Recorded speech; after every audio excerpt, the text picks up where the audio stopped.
So this is today's session in Dystopia Unmasked, where I get to quiz my good friend Alexander Carberry. And the subject matter today is sovereignty. Any qualifiers to sovereignty? Um, I think that one of the things that I wanted to look at is the relationship between the political and the sovereign. Relationship between the political Walaikum and the salam. sovereign. And Yeah. hello, Yusuf. It's a And pleasure to greetings see to you. everyone.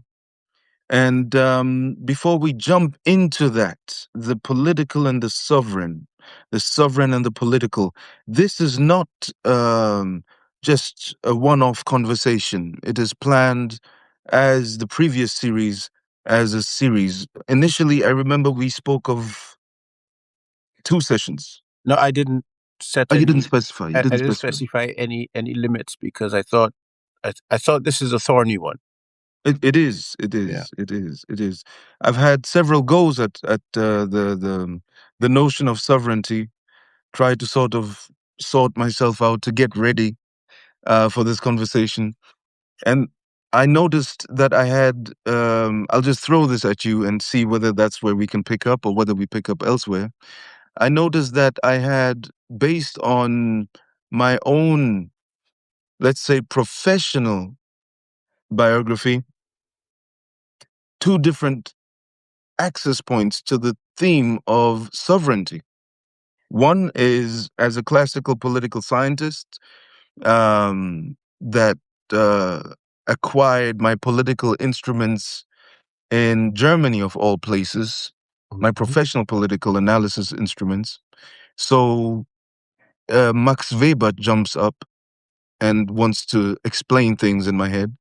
And who else? Carl Schmitt, of all people, jumps up in my head. A lawyer legalist who I think was a contemporary of Max Weber, interestingly. Born at the end of the 19th century, so he experienced and a Catholic is popping up in my head. Is an important guy because he lives through the end of monarchy with a very Catholic faith, and then observes the Weimar Republic, makes himself useful in that as a legalist. So legality plays a role in sovereignty conversations, and then slides comfortably into the Nazi regime. His admirers would say it wasn't as comfortable as one likes to say, and he wasn't all sold and didn't buy it entirely, etc. But he ended up working as a lawyer, legalist, state lawyer for the Nazis with the Nazis. But he is extremely important. He's living a revival. And why does he pop up in my head when the term sovereignty um, Well, is I will put my hand up as to my debt of gratitude to Smith. okay? You're going to have to sort of elaborate that a little bit, because in the liberal atmosphere of the last before October 7th, in the liberal atmosphere in German political culture prior to October 7th. And we understand, we've talked about toleration and tolerance in the liberal political tradition, that it's not that progressive. It's actually toleration in the sense of, since I couldn't expunge you, I'm going to have to include you. If you can't squash it out, integrate it. That kind of philosophy behind Western toleration, tolerance, and liberalism in its root, 16th century, 17th century type things. Okay. But he comes up in my head with this very strong thing that some may remember, political literate people may remember. Sovereignty belongs to the actor who declares and possesses control in the state of emergency. That is the first thing that came to my mind with regards to sovereignty from a professional, Yeah, from my Mm, Okay, and just to make sure that we give um, context to what mm, he's saying that when the chips are down, mm. that all that is left is power. All Right? that is left is It's power. That's power. what he's basically saying, right? And That he has a, power is going to reveal itself, yes. right? Mm. Because And all he the has a, chips are down. There's nothing left. The mm, only thing left, mm, representing authority, is power. is That's what he's exactly. saying. So we've just brought in three concepts. We have sovereignty, power, authority. And he's described as a chief advocate of decisionism. And decisionism is positioned as some antithetical notion against parliamentarianism, sorry. It is positioned as some kind of antithetical concept to liberalism, to deliberationalism. Democracy has, yeah. Let's give it context again. Mm-hmm. When the chips are down, Mm, okay, like that, mm, mm. you can't go to parliament. You understand? But even in parliament, at some point, a decision will have to be taken. That's the point. The point is that, and this, and just because the way that Schmidt is often positioned, Mm. right? Because he's already been put in the position of the demon, I right? mean, one could argue he put himself there. Well, I'm not in Germany. I don't have to be like that. I don't have to make comments about Leopold and the kinds of on the kinds of because Leopold is the one who sits. Basically arranges the Berlin Conference Mm-hmm. at which Bismarck and everybody sits down. I don't have to criticize all of them. Mm. Why? Because it's black people they're dealing with. You understand? So I don't expect to have. So what I'm going to deal with Schmidt. Schmidt is involved in what he's doing, but how is he any different to any of them? Mm. Right? So I'm going to give Schmidt context because what I want to do is to see what I can learn from that situation. Mm-hmm. Okay? Mm-hmm. Um and hopefully never be involved, especially and hopefully and learn how to never be involved in such in such crass um oppression. Okay? Mm-hmm. Mm-hmm. Mm-hmm. So I'm putting my cards on the table. Your parents will go, "Oh, you can't this one." No, no, no, no. But how somehow when it comes to things like slavery, you must take a position that you have to understand the the morality of the time, Mm-hmm. right? Yes. But somehow I can't do that here. You understand? Somehow I Mm-hmm. can't do that here. No, no, no. So Schmidt has a context. Let's put Schmidt in his context. Which the Catholic Church was a big part of his particular context. All of the models of what the Catholic Church represented in terms of the ideas of legitimacy. We'll get to legitimacy. So I've written down a few things. We've already touched on sovereignty and oppression. I found that interesting because I didn't think of that when I was getting ready. Sovereignty and the state of emergency. Mm-hmm. Uh, I brought that up. You brought up sovereignty and power seen as authority, Yeah. And the political, because the title is the sovereign and the political, right? the sovereign and the political. So why don't we just start there? Mm-hmm. Okay. The No, but you sovereign. were taking a thing, and I'm just trying to make sure because sometimes I think we just have to get some context on where these people were. Mm-hmm. Okay. Mm-hmm. Mm-hmm. Let me see. Um, where was I going with all that? I was just sort of trying to underscore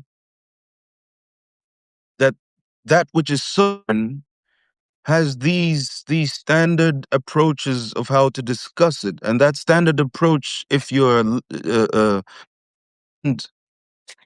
political scientist in Germany, you'll go through the darkness of the concept of sovereignty in the Carl Schmitt box. You'll go through sovereignty as modes of governance in some way, modes of the political with Max Weber, who looks at the political, the nature of the political as a professional um, uh, um, black box, and what he can identify um, as the operators, the staff, the administrators of that which is political. And then, if you're trained in Germany, you look at before 1933 and after 1945. And after 1945 is inspired by what happened in the Weimar Republic, which was a representative, some kind of representative effort trying to wean itself away from the monarchic system that had preceded it. And people like to say after Hitler, Germany could only recover so quickly because it was a democracy before the authoritarianism of the Nazis. And that's relevant here because Germans, or classical political study of sovereignty in Germany post 1945, draws from the Weimar Republican experience to say that there is only one sovereign, and that the sovereign is the people, and that the last arbiter of power in the territory of Germany, say, is the people. And that is even vested in the Constitution. I think it's Article 20 of the Constitution, if my mind is correct, about the last arbiter of power in this country is the people. So sovereignty is vested in the people, and then you have two paths.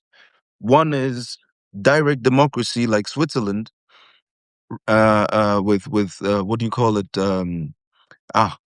Plebiscites, and then you have representative democracy, which is much of Europe, including Germany, as the instrument of articulation of political sovereignty. I'll stop there. Okay. But this is Europe, huh? This is Europe. Okay. So what I would Eurocentric. say, so the first thing I would say Mm, is that many of those definitions that we are that you've been exploring, mm. right? Except Schmidt's definition Yes. would not don't survive the circumstances of the broader circumstances of human history. Ooh, the Okay. broader circumstances of human Right. So history. if we were to take, because if we're talking about the political, then when we speak about the political, it has to be able to survive um, a, let's say, a Bedouin society,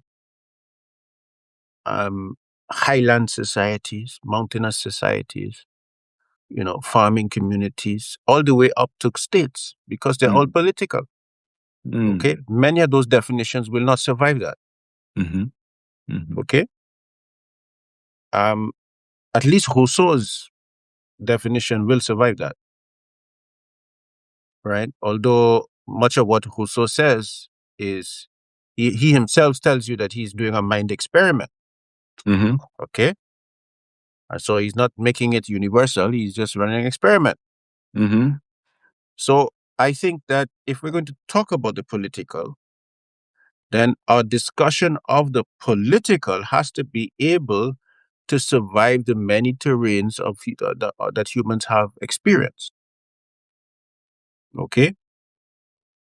And if it cannot, then we're talking about very contingent political arrangements.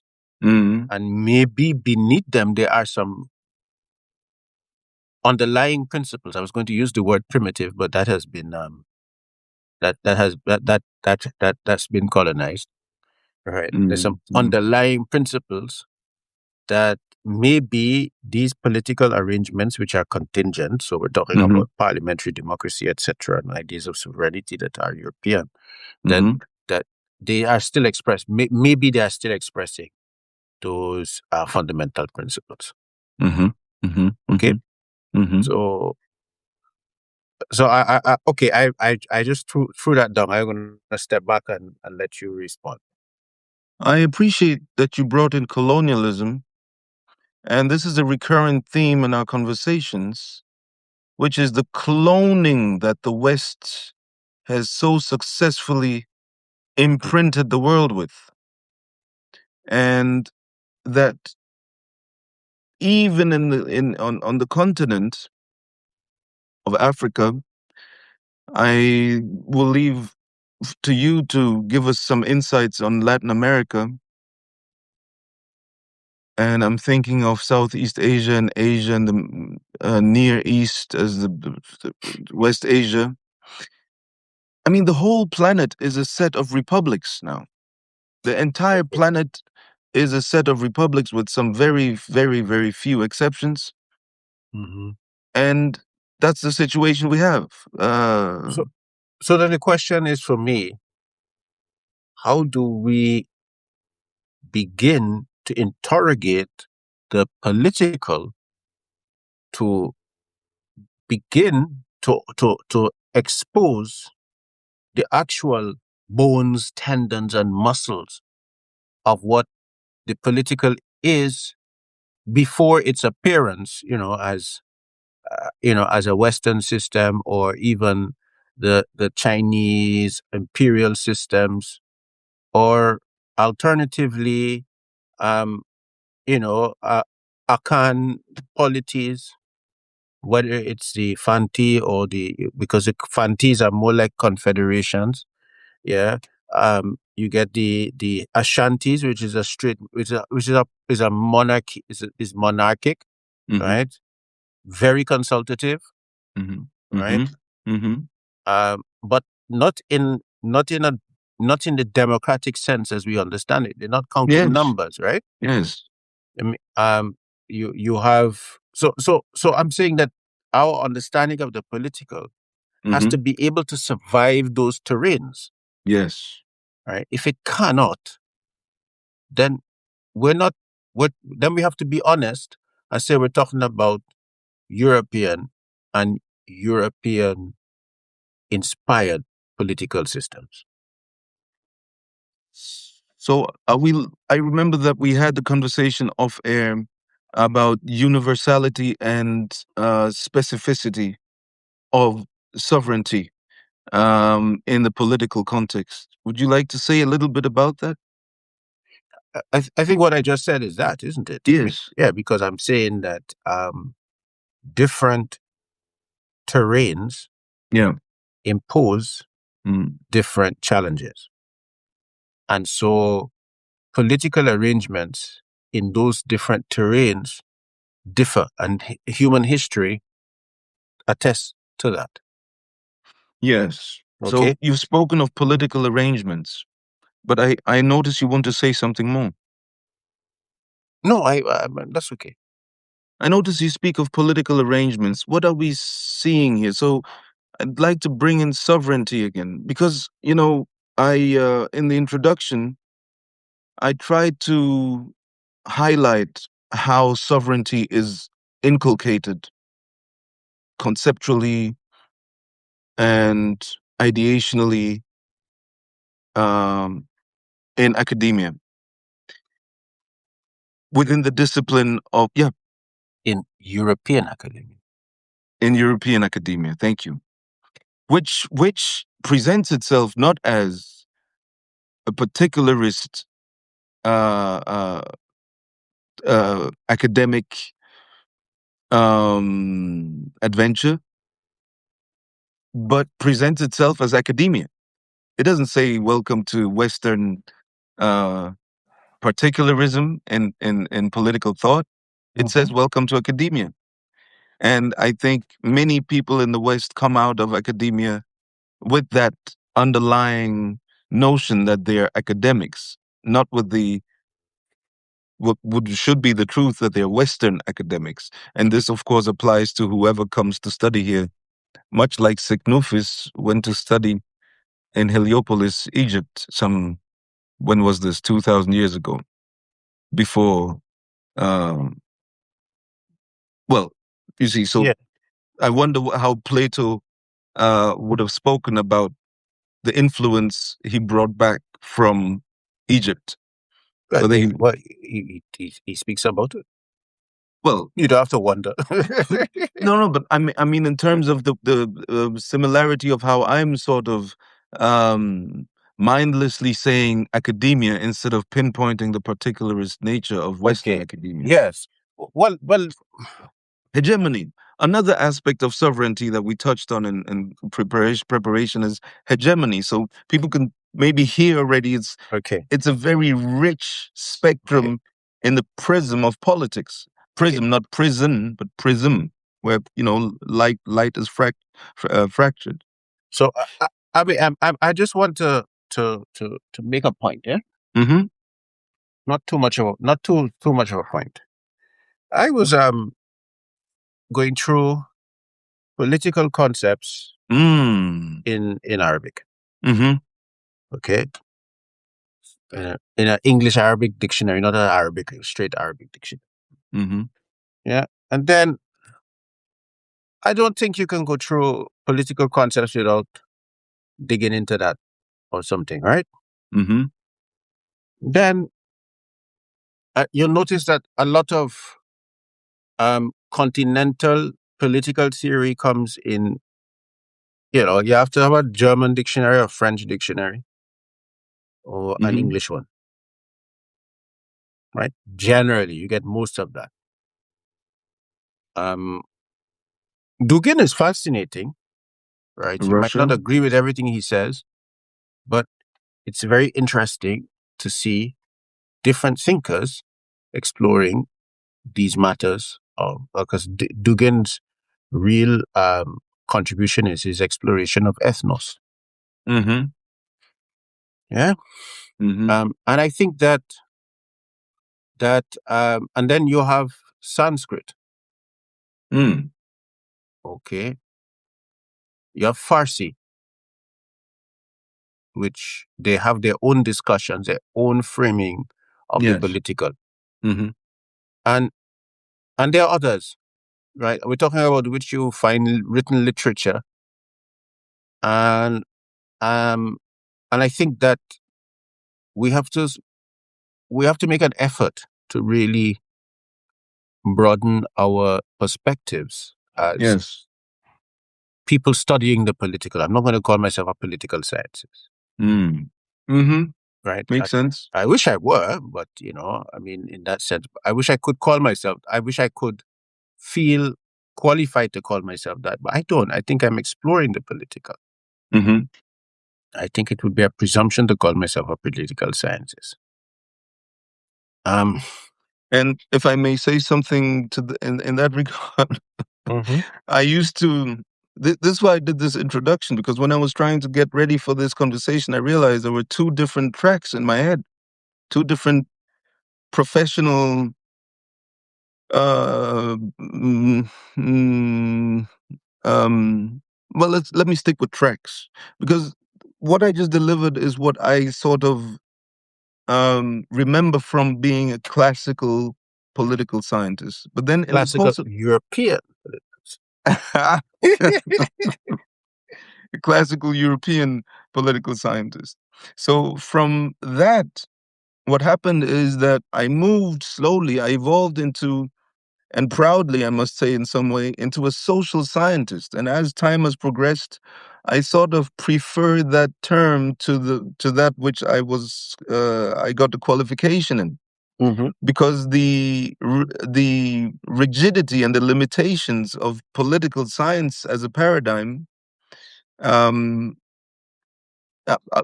make studying social dynamics and social phenomena, including sovereignty, very limited. The options you have, the concepts you have, the purposes for which you conduct the study is kind of very limiting. I found it to be very.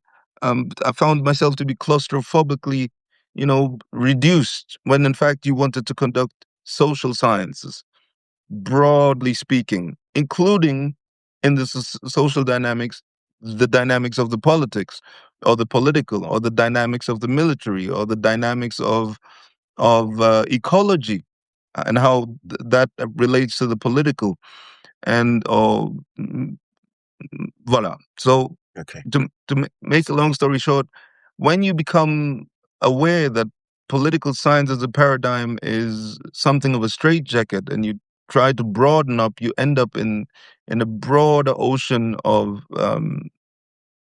social sciences. And there, I landed on something that I found interesting, that there's a notion of the notion of sovereignty can be attached to the macro level, which is the conversation we've been touching on so far, Mhm. state level, administrative level, but it could also be attached to sovereignty of groups, as you touched on a little bit, sovereignty of nations that live within states or ethnic groups, ethnos, Yeah.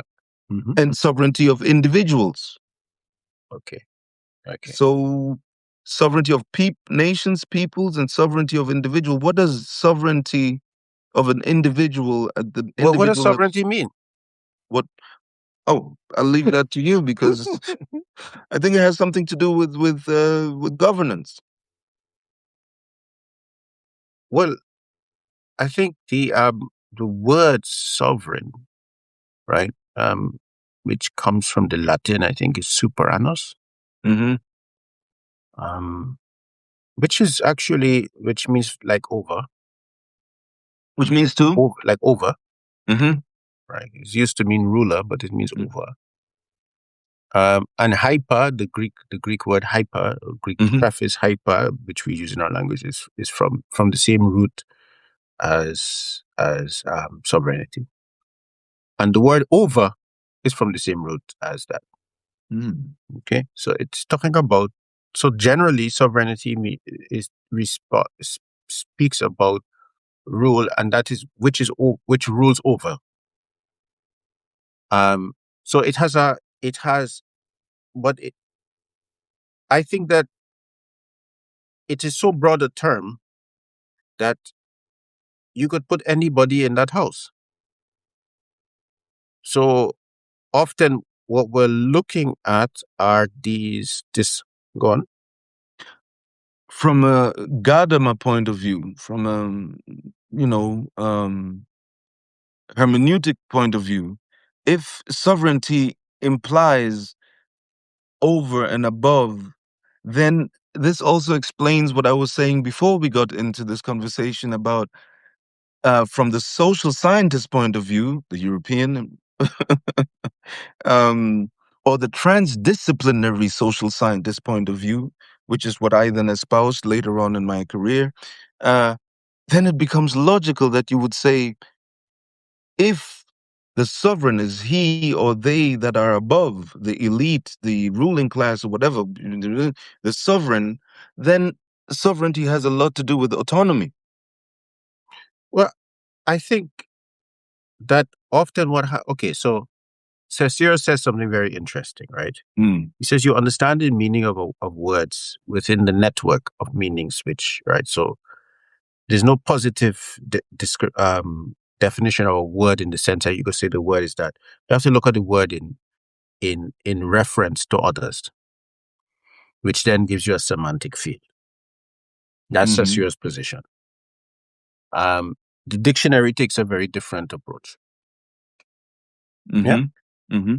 So if I were to look at the word sovereignty, which I have a good etymological dictionary on my computer, right? You'll see that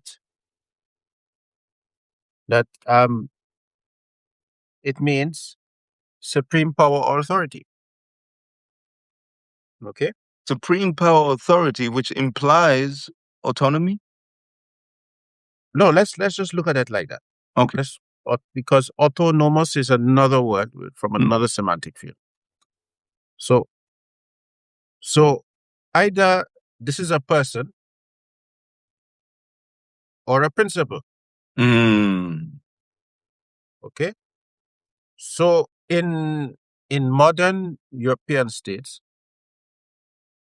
there's always a sovereign document which is called a constitution, right? Yes. Britain does not have a constitution, and it does not have a constitution because it it is a it is a state that emerged out of multiple political ecologies. Mm-hmm. So you had the realities of Cornwall, you had the realities of the kind of northern English states, which were border Mm-hmm. states to Scotland, which were always contested places, Mm-hmm. right? You got the rich flatlands of the south that everybody wants to invade because it's rich, full of food, so and there are no defensive structures in it. Yes. So once you come in, um, you literally have to fight, Mm-hmm. right? So what would happen on those flatlands is that leaders would go for decisive battles, Yes. right? So it's good terrain for that. As you went further north into the kind of where I am in the Midlands, Mm-hmm. you start to come to places which have those flatlands but also have mountains, Mm. right? And so there's places that are and forests. So the very places very difficult to hold. You know, a king would come in and figure that he could conquer it in 3 years, and a generation later they're still fighting for it. Okay, then Yes. you went into the Scottish lowlands, which the British, the English, those borderlands I was talking about, which are to the kind of south of Hadrian's Wall. Okay, and the Scottish lowlands are those which are south of the Highlands. Mm-hmm. Um, very different logics. The Highlands would look at you and go, "Well, why would we come down?" It's because they're solving different political problems, Yes. right? They're solving different problems of relationality. So that because I'm now talking about why Britain does not have. This is my explanation of why Britain does not have a constitution. Mm-hmm. Is that it required flexibility in solving those problems. Okay, so it could not, because of those problems have such different logics. It could not just form a one a one size fits all. It needs flexibility, right? And in order to keep it together, and then sorry, you have Wales, you have the Welsh Highlands. You start to go down, you got the marshlands. It's just different territories, right? Intuitively, I'd just say, just never trust a macro political actor at the state level who doesn't have a constitution. You can't really trust them fully. And I think I think historical record shows. No, I'm telling you that you, because you are looking at it from states, Mm-hmm. I am showing you that this place with so many different political ecologies, Mm-hmm. that was not appropriate. It It was wasn't it was inappropriate. It would not work it would not work. The flexibility. because of the sheer the sheer difference and scale of the kinds of problems you have. What would work, what you could apply down in Cornwall would never work up in the Highlands. Never Is the work in the islands. heterogeneity that high? Go look at that. I'm just describing that to you. It is very different. They're very different terrains, right? This, the Highlands of Scotland. It didn't. It took generations to conquer. Mm-hmm. Okay.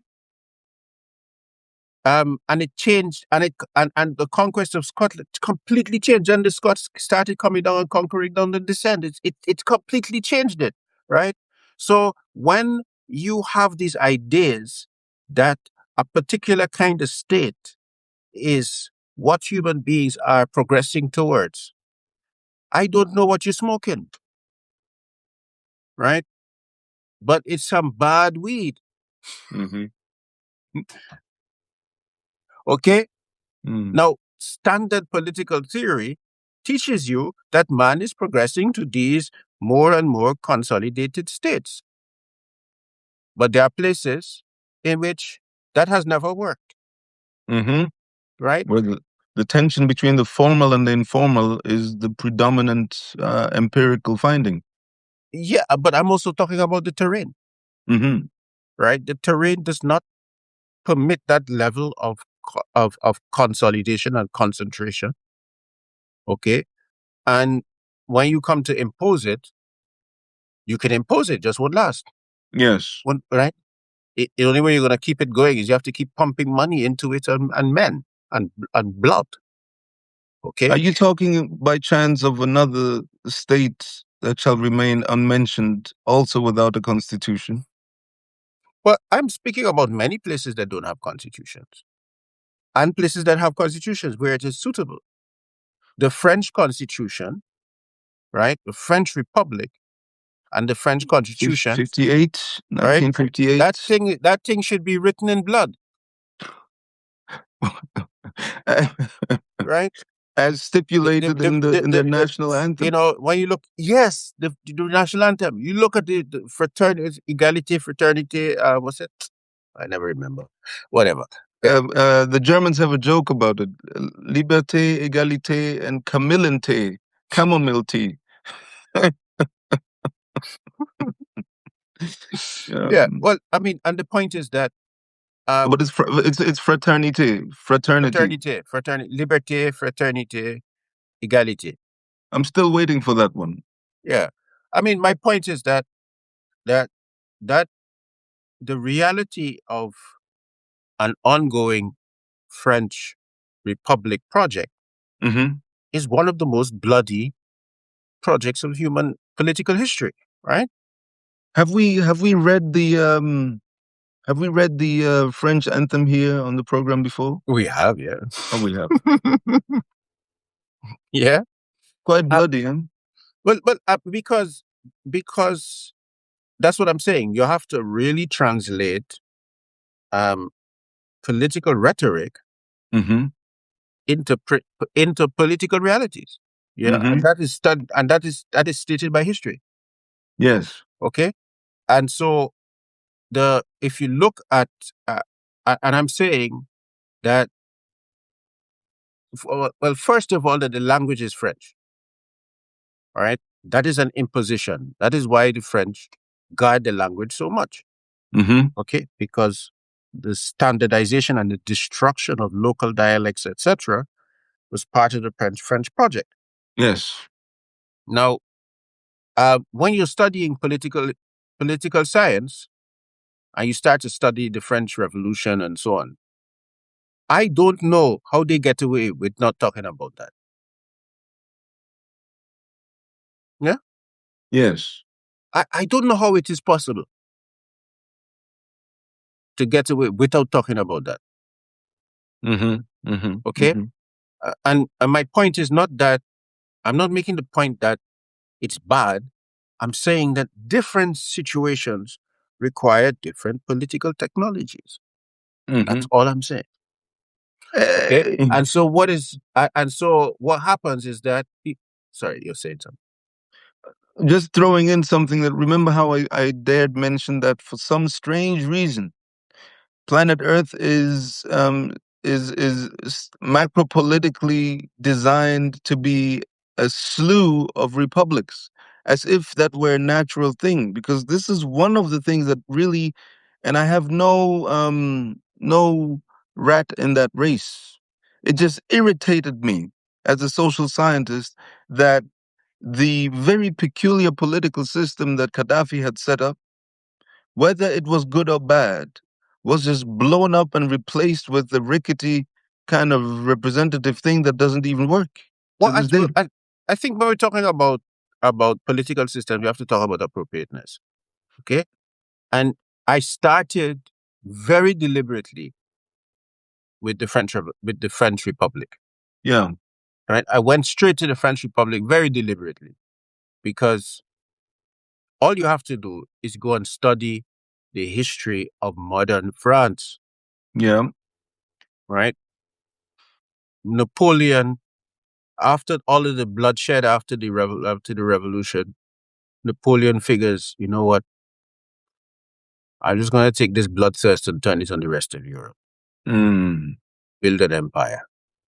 Mm. Yeah, Mm-hmm. because I mean, after that, that French bloodthirst was spent. Right? French don't like That's me, but hold go look on, at the history. hold on. That's. I'm trying to see the paradigmatic angle that you just opened here, because we're now. It sounds a bit like pent up. What? Pent up what that released itself in this way? Well, they Pent were up. just killing not each other. The fraternity was turned on each other. They were just La Vendée, this, that. They were just killing to order. I mean, it was brutal. Well, but that was a class war. You think so? To some degree, I remember reading about. You remember reading or you looking? I mean, you really look? No, no, I do remember picking up that there was a necessity for clerics who were one foot in aristocracy, one foot in the people, to redirect the political animus that had been stimulated at that time away from pitchforks and castration of aristocrats and people from the court to the what is it called, the mirror hall in Versailles, where they then negotiated some constitutional some constitutional point, which included, if my memory is not completely garbled, I mean, this is, forgive me, this is 20 years ago stuff, but if my memory is not completely wrong, it was in Versailles that, among other things, the French people got from their leadership the some kind of habeas corpus kind of thing going, that they had physical integrity and that the king had no right to, and that is a form of sovereignty that a pliant populace has been told is their birthright, the right to not be willy-nilly seized upon, penetrated, hurt, incarcerated by whoever governs them. That's one of the things they tell us: sovereignty over my own body and over my own existence, from the revolution. And just, if I can throw that in, it's also said from leftist theoreticians. I'm thinking of the Swiss Jean Ziegler in particular. I've read a book by him where he points out it was too quick a satisfaction by the people who had the pitchforks. The moment they received these guarantees of physiological integrity and autonomy and sovereignty over their body, life, and limb in that way, they the revolutionary energy was contained, the destructive aspect of it. And not that Jean Ziegler, please don't have me say Jean Ziegler wanted more destruction. He was just pointing out that that the revolutionary spirit was satisfied too quickly with these concessions, with these Okay. achievements. There So could have I'm been talking more. about post the revolution. Mm, Okay. After the revolution, yes, French they were running Revolution, around what killing. happened? They were running around That's what I'm killing. talking about. They were running around killing. This is what I remember, and please correct me if that's insufficient. I remember the French people, especially the farmers and the working class and the workers and the manufacturers, were walking around,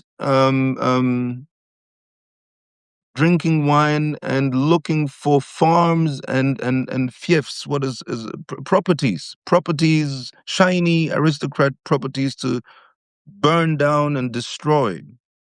And then they had the clerics come in and direct the anger towards, what is it exactly you want? Okay. So I'm going to ask you about Le Vendée French Revolution. Mm. So I would just like you to have a quick peep at that. Let me see. La Vendée, French Revolution, 1793 to 96. Oh, hold on. I mean, oh, now I just remembered something. When you said it was No, bloody as hell, no, what was his look, name please have a again? look. Look. Okay, You see what I'm. You see exactly what I'm talking about. hold on. I'm trying to remember the name of that guy who came up with this whole truth obsession. It'll come to me in a minute. Let me see.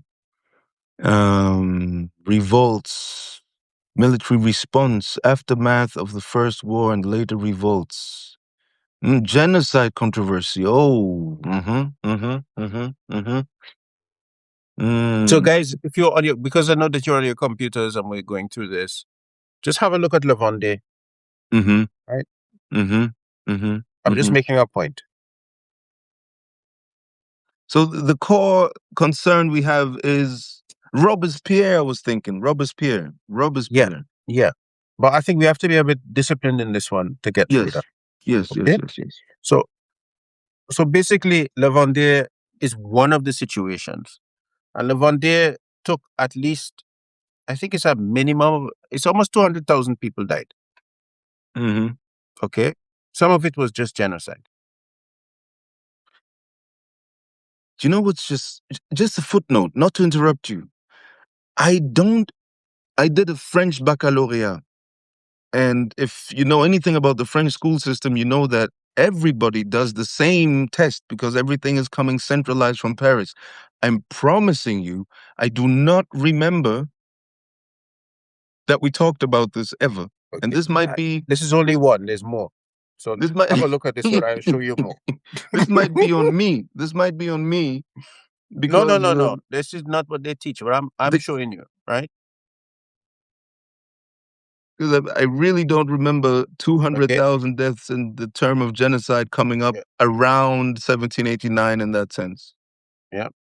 So basically, what happened is that they put the Catholic Church under the state after the revolution, Mm-hmm.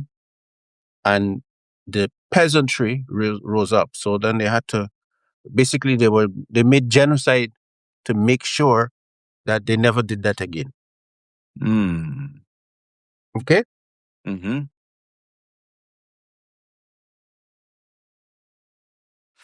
This is fascinating because I do remember we talked about these things, but it didn't, this is a stain on that narrative. This Forget the is a. stain, man. Just look at the thing, man. Right. Then there's the reign of terror, which is different. Mm-hmm. Exactly. Okay. Then there's the Mm-hmm. September massacres. Mm-hmm. Then there's the de-Christianization massacres. Right. Yes. Then there's the Lyon rebellion. And then there's what happened at Nantes. Yes. Right. Then there's the Federalist revolts. Revolts. Mm-hmm. Okay. I have to Okay. go back to my French Revolution history. This is absolutely fascinating stuff. Here it says, Okay. a total war against the local population and the scorched earth tactics unleashed by both the Republican government and the French Revolutionary Army during the war in the Vendée were the first modern genocide. Okay. So basically, as a result of the French Revolution Mm-hmm. and the violence which happened afterwards, about 500,000 people died. Mm-hmm. Mm-hmm. No, Mm-hmm. no, they didn't die. They were slaughtered. Mm-hmm. Okay. That's my point. My point is that this political technology of the republic within the French context had its consequences, which are not discussed, which are swept under the table and not discussed. Mm-hmm. Okay. And I'm saying that if we are to understand a political technology, we also have to understand what were the consequences of its implementation. Okay. Yes. Just even if we are just to learn how to do it better the next time. Yes. But if it is that we are concealing the evidence in order to implement the myth, and then when the thing repeats, then we go, oh my gosh, these people are so bad, they don't know what they're doing, right? Mm-hmm. Then what are we doing? Okay. So when you're talking about the sovereignty of the individual and all of that, I'm yawning because I'm going, well, tell me where that is. It is Napoleon who ended this.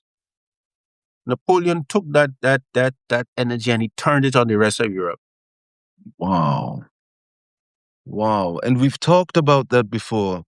What is to be learned from Napoleon's approach to the projection of force into the world? And we had this conversation and this notion that what happened under Napoleon was an effort to undo the pressure within France, Yes. and that it became a model for the rest of the European polities for dealing with internal pressures, whether you're sending them to Cape, uh, uh, um, or whether you're getting rid of your Protestants and Huguenots, or whether you're you O- know establishing imperialism. So basically, um, the study of Napoleon Yes. is essential to understand large statecraft. Mm-hmm. Okay, that's one. Napoleon also r- now the conversation has shifted from sovereignty. Mm-hmm. Napoleon redesigns Europe under the continental system after his after it's his conquest. Mm-hmm. The continental system was the colonialization of Europe. European nation states Mm-hmm. are colonial projects. That's They it. were French colonial projects, right? Swallow that. Don't like it. Do your homework, right? You don't have to like me. We're not getting married. No, but you're touching on something sensitive, and many people react in visceral ways when one criticizes the polities which they But I'm feel not attached criticizing to. them.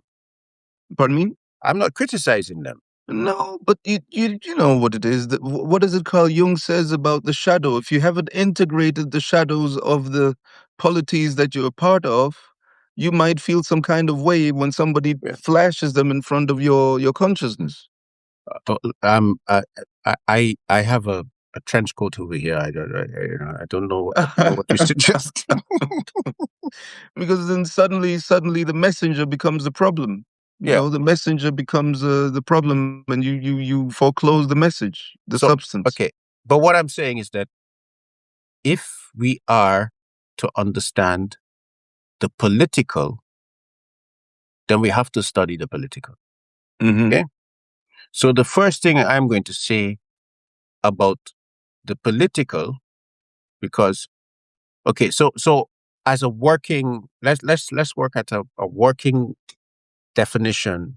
It's a working one. It's a rough working definition of sovereignty. Okay. Mm-hmm.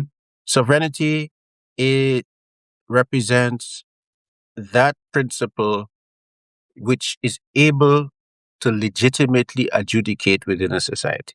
Mm-hmm. Okay. That principle can be held in a person, Mm-hmm.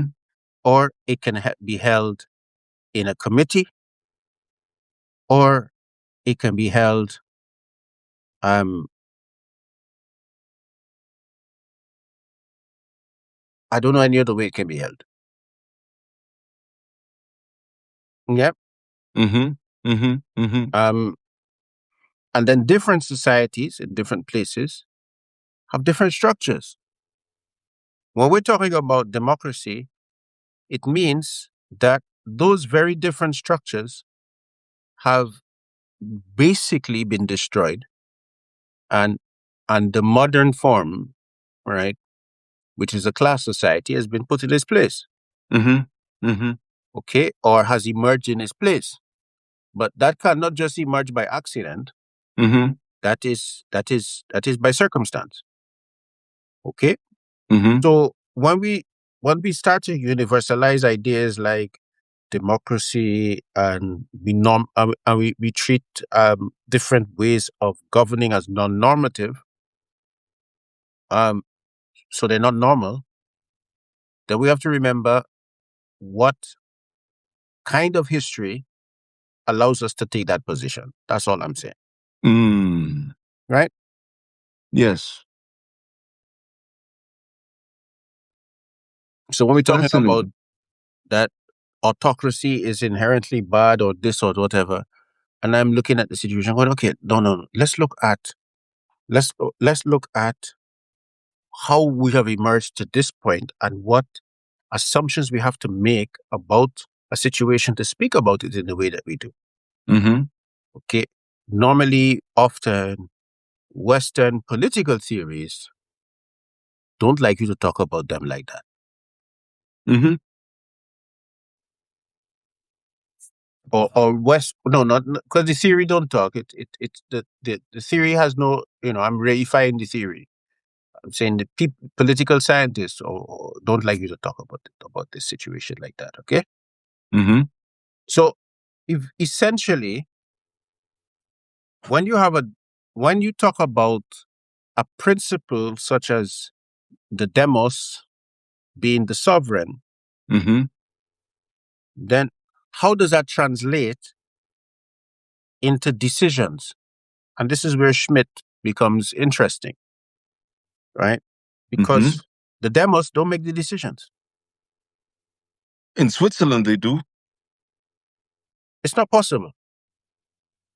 They can vote on certain things, but then it just means that certain types of decisions have to move into opacity because you cannot make them like that, right? You could idealize it, but it cannot work like that, right? So what happens is that certain types of things move into opacity so that they can be dealt with according to those principles. Fantastic point you're making, and I'm also seeing a spectrum in terms of alienation and ownership in the demos of the political process. Because in a direct democracy, it's easier to sell to the population that you own, therefore you are sovereign, the political process and the political outcomes by participating in your plebiscites. But in a representative democracy, I think the crisis of ownership and therefore the the belief, the faith in the narrative construct of a popular sovereignty is maybe a little less solid. But look, it's worked so far. I don't know, 250 Okay. years Okay. for them. That's not a lot of history politically. Okay. And we were talking off air. You took us to Africa when we touched on this That's earlier. where I was headed. Just Oh, okay. So, but so what do we do when we look elsewhere? okay. So let's look at different ways in which different civilizations Mm. consult. Mm-hmm. Okay. Mm. Mm-hmm. In Akan political technology, the, one, you have an obligation to tell the king, right? And two, the king has an obligation to listen. Mm-hmm.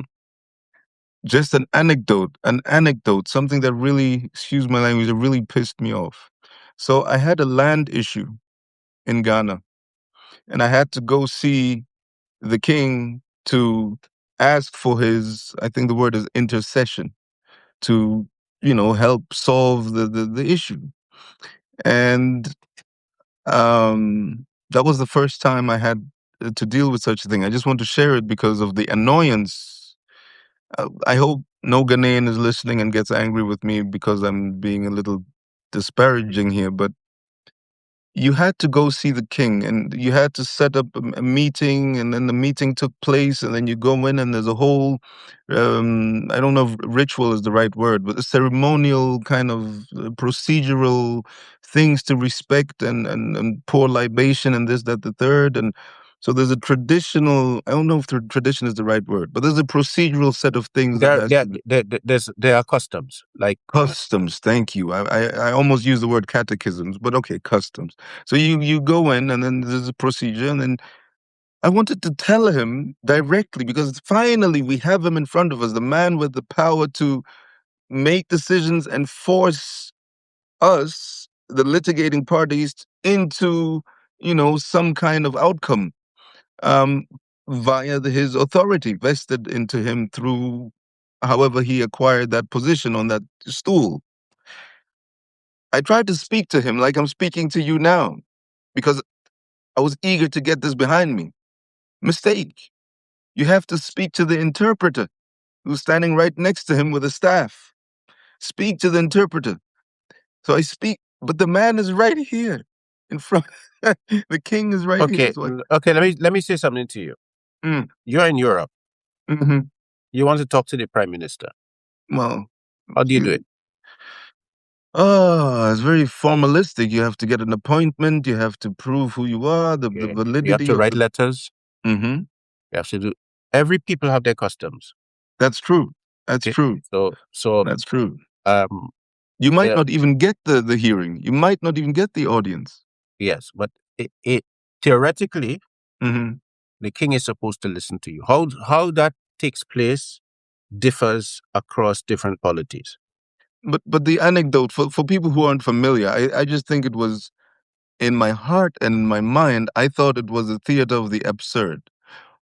Please don't take it Mhm. against me, fellow Ghanaians, but I s- I'm here for. I know this thing could be dealt with in 15 to 25 minutes, but instead of addressing the king, I have to speak to the You, interpreter who okay, listens to me. because you go in there as a European, and you're and when you're in Europe, you when you're in Europe, you do as the Europeans do, but you don't feel that you have to do as the Ghanaians do. No, in my defense, I have to say that I'm a city guy. I'm a city guy, born in the capital, never had anything really to do with these procedures before that date.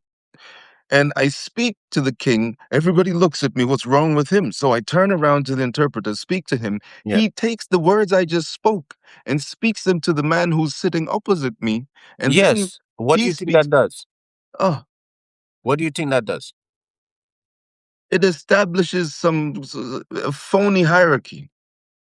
No, you're not reading the room. Yes, Here's the first thing. The first thing is that you never speak to the king alone. There is always a witness. mhm, That's the mhm, first one. Two, mhm, okay, when matters are discussed, the matter is discussed, and the person who did that is obligated to remember what was said. mhm. Okay, because the king will really give you a decision there, because the king represents something very different. The king does not make final decisions in that way, Not at all. not in that I situation. found out bitterly. Yes, the king does not make final decisions in that way, because the politics of that situation is very different, right? That situation goes to committee, Mhm. okay? And that committee is not fixed. It's often by who knows, Mhm. okay? I'm I'm talking I about would when it works. mhm. It's often by who knows. I'm very tempted to classify this as theatrics of sovereignty. Well, you in Europe, and you voted and you're trying to stop this and you can't stop it, but you don't call it theatrics. I do. I do. You Uh, know, it's the And anarchistic I'm no, but thing. I'm not for or against, right? But my point is that you really have to understand how people arrive at the political solutions that they arrive at. Okay?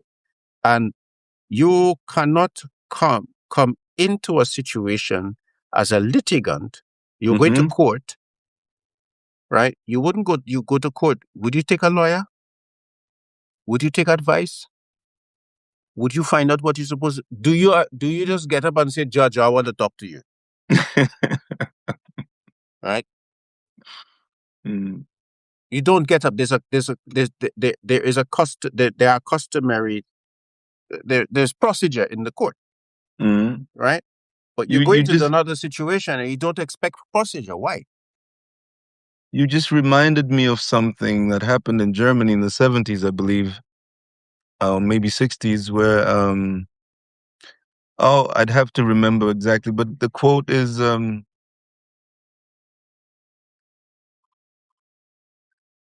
one of the people who were summoned to court was seated there, and then the judges came in, and I think he was asked to stand up, and he said a sentence that's become very famous in Germany, where he said, "Wenn es denn der Wahrheitsfindung dienlich ist, if it is indeed um, um, Findung dien, if it is indeed in service to the finding of the truth, to clarification of the matter at hand, I shall get up in front of these men in robes and wigs or whatever. Mm-hmm. If it is indeed contributive to the exercise of truth finding, I shall get up." And that anti-authoritarian impetus, I think it belongs in a conversation about sovereignty, because it has something to do with acceptance of the order and the structure that sovereignty imposes on the relations between those who have and yield What are power. you actually talking about? Sovereignty? It's Or are power you and authority. you're talking about authority, and then you're using the word authority in place of sovereignty.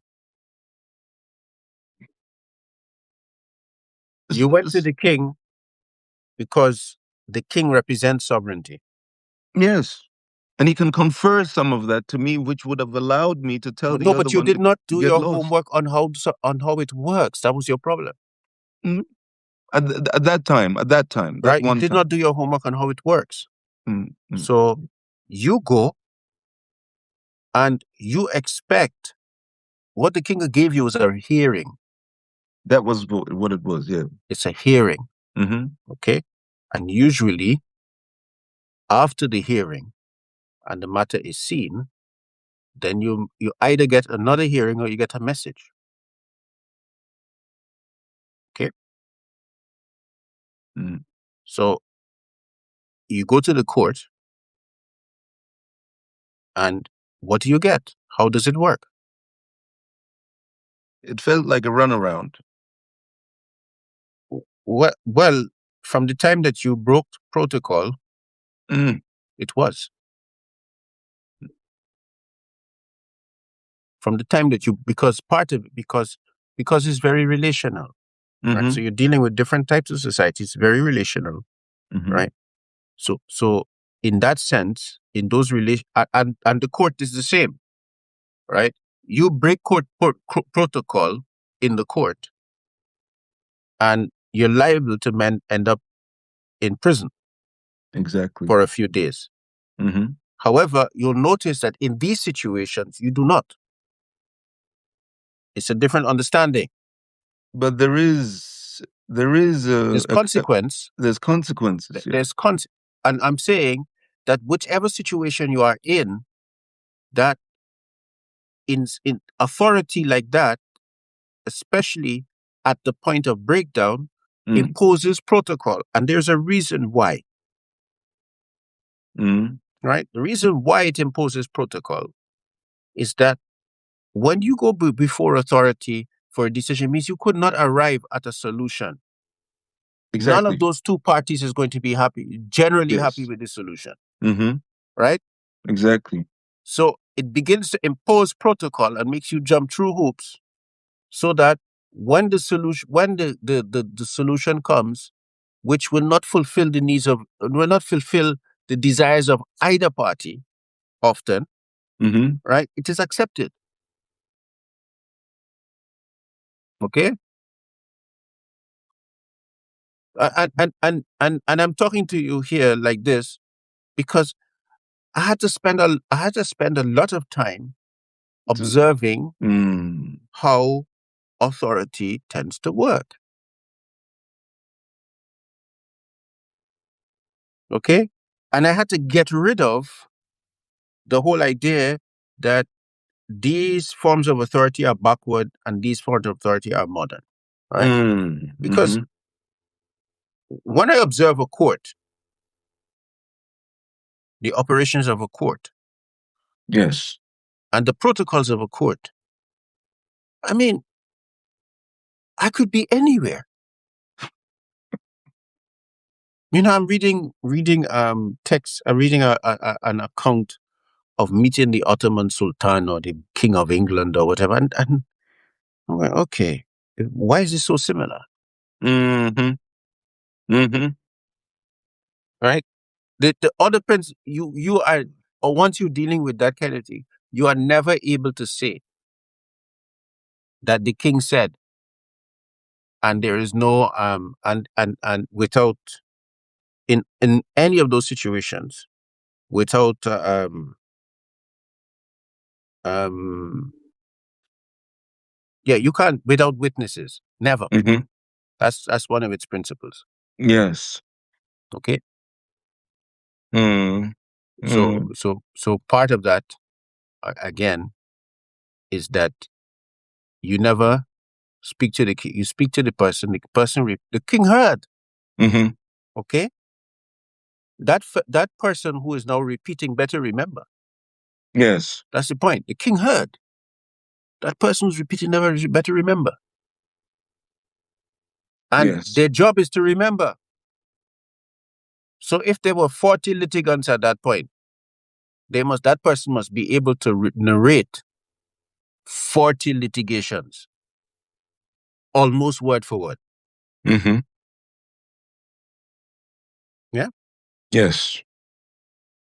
Um. Yeah. And sometimes it would, if not, then it needs what? Scribes. Exactly. No scribes. Mm. Okay. There's a memory preserving that. So you'll find that wherever you go, authority has its means and it's what do I call it? It's customs or it's yes, and you have to understand that. Mm-hmm. Mm-hmm. And you are here wherever you go. You will never. You will only in very small situations will you find that authority can work. That you walk in and you can just speak to a person and they decide it. Yes. Right? They do that too often, and with things that require or things that are overlooking large amounts of funds or resources, Mm-hmm. and they will be very quickly find themselves accused of corruption, um, and very quickly be out. So never happens. Not like that. Never. Yes. I mean, this is fundamental aspects of the procedural nature of. Would you say this is the procedural nature of how sovereignty is expressed in social dynamics? I'm saying that authority, because authority is that which amongst a people is repeated, so that you're repeatedly dealing with certain types of situations, etc. That repetition develops protocol,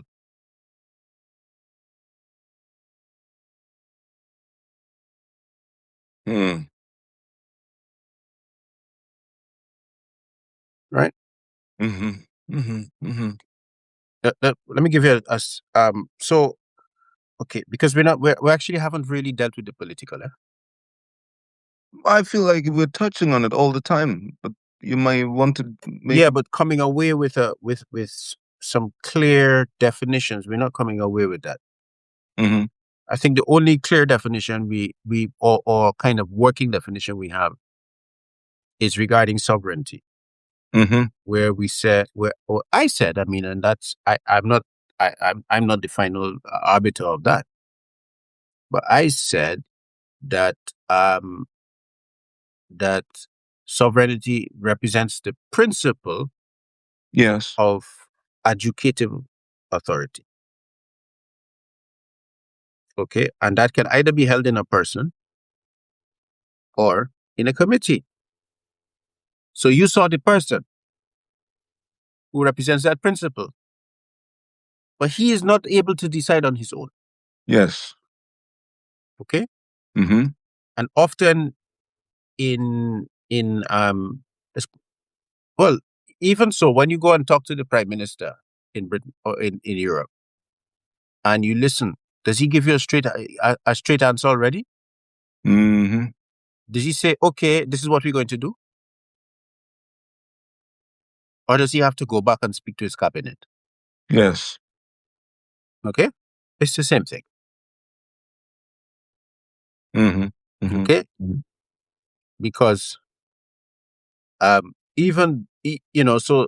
so the person who stands in that place is representative of a process that it's a sovereignty labor. Yes. Okay, and it is exercising authority, and it also has to protect authority. Yes.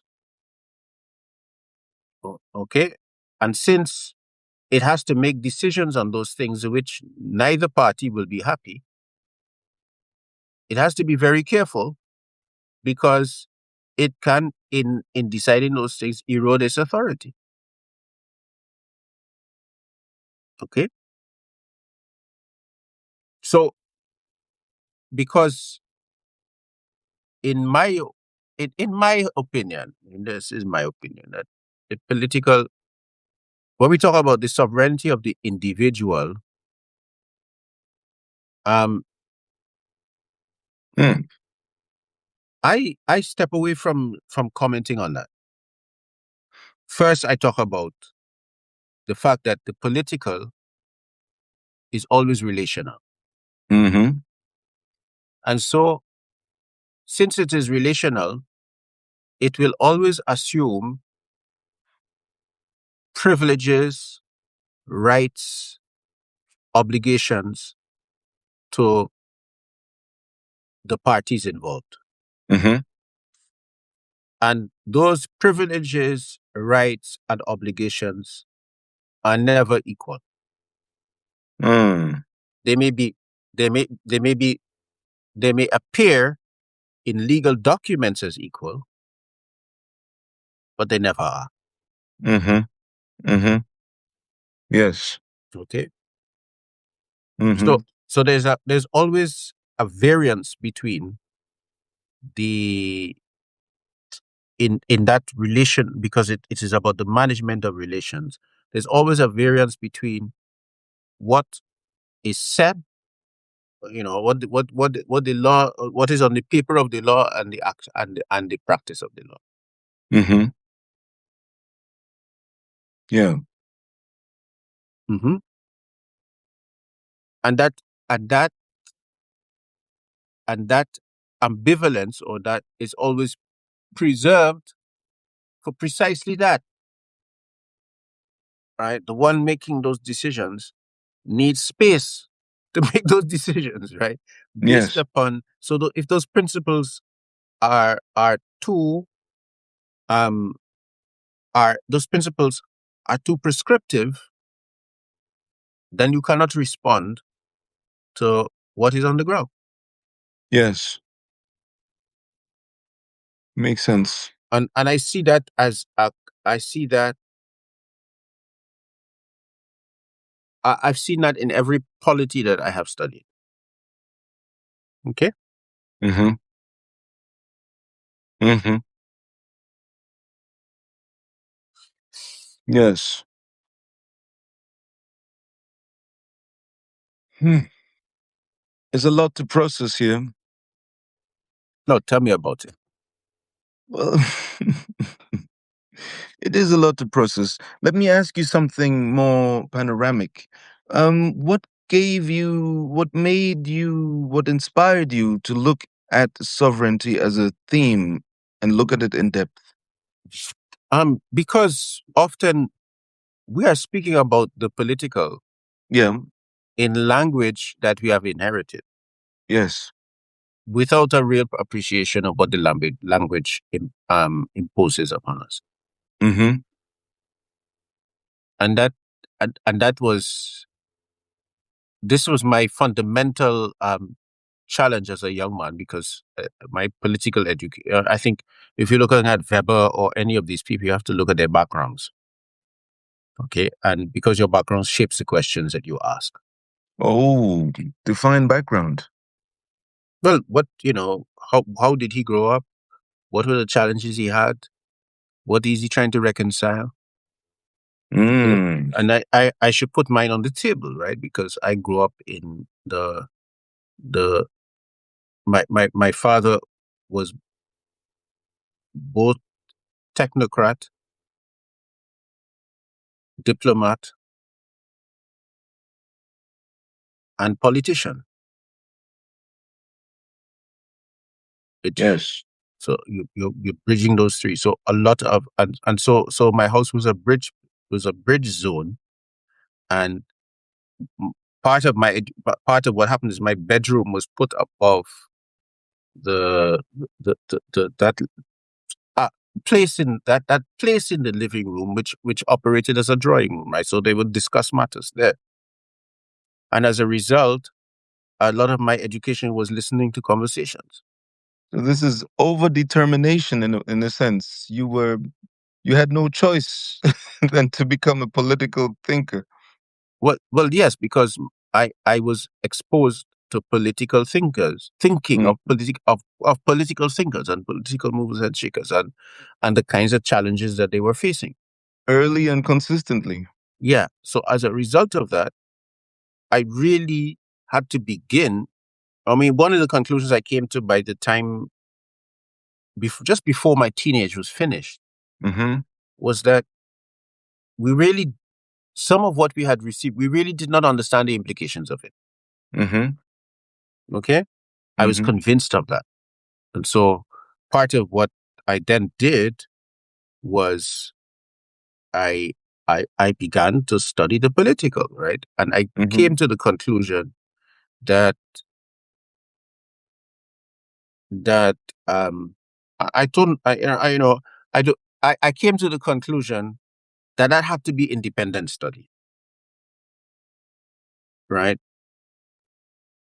It had to be independent study. It could not be um institutional study.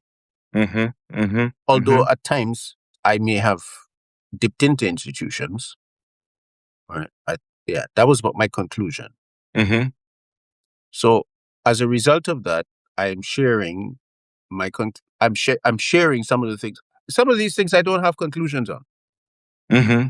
Okay, they're still open questions.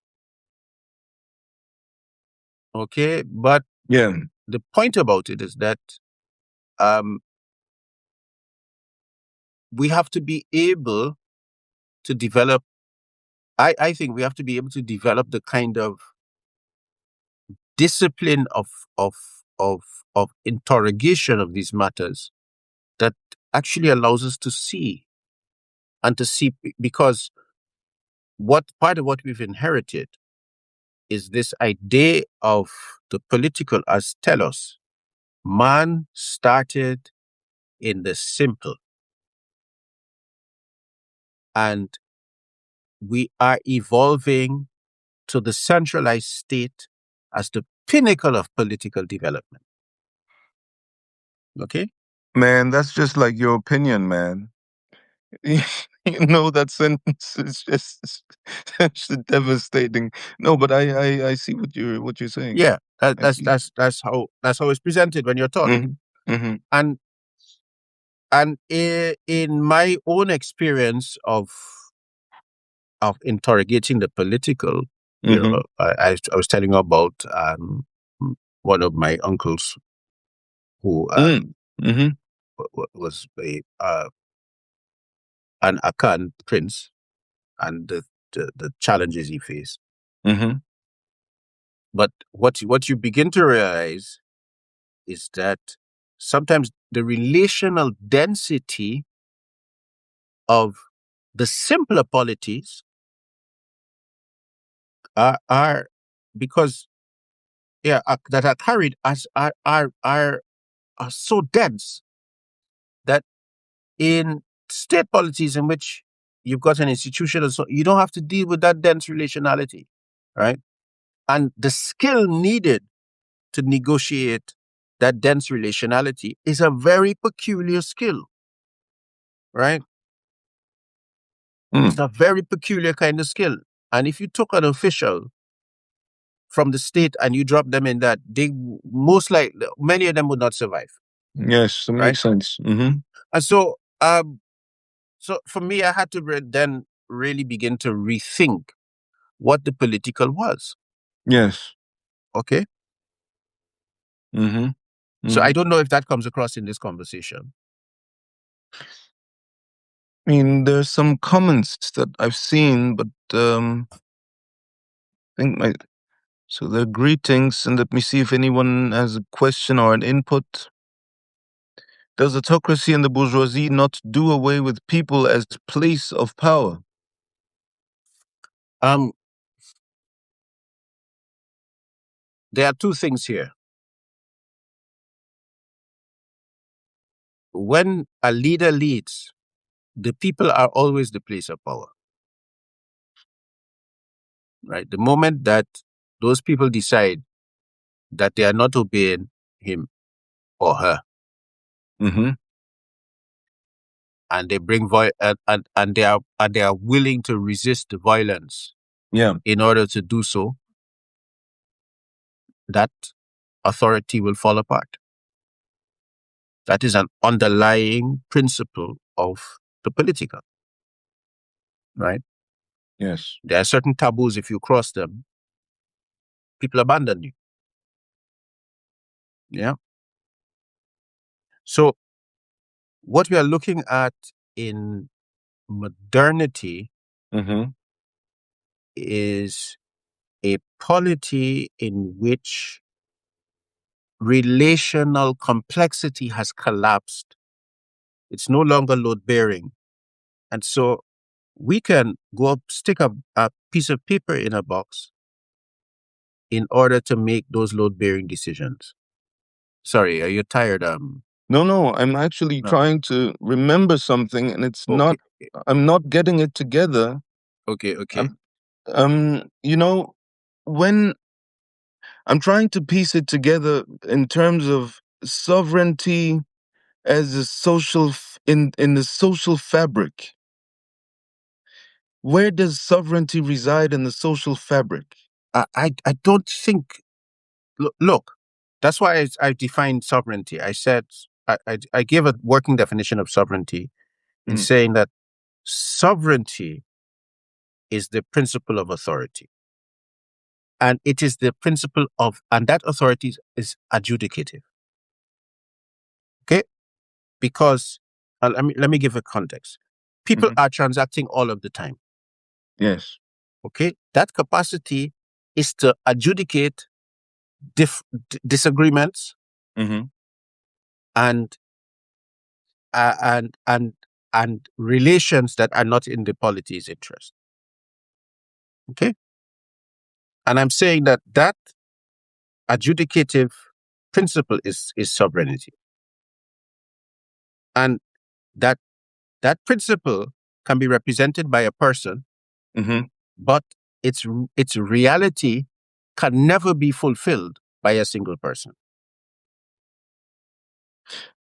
It's really fascinating because now I'm. Okay.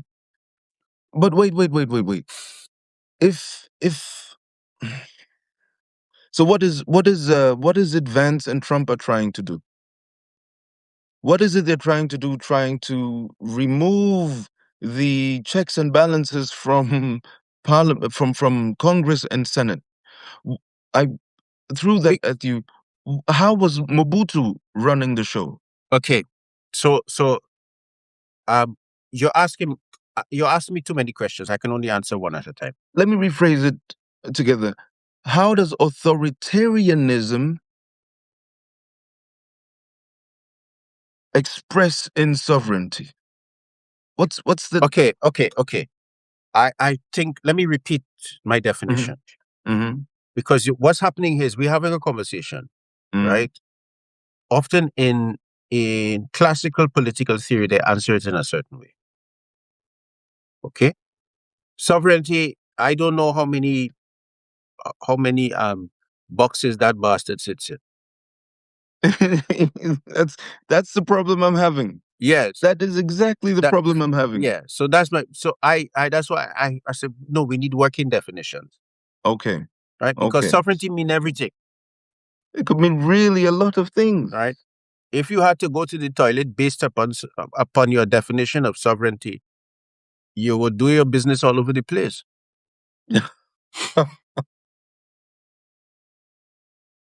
I'm sorry. Hey.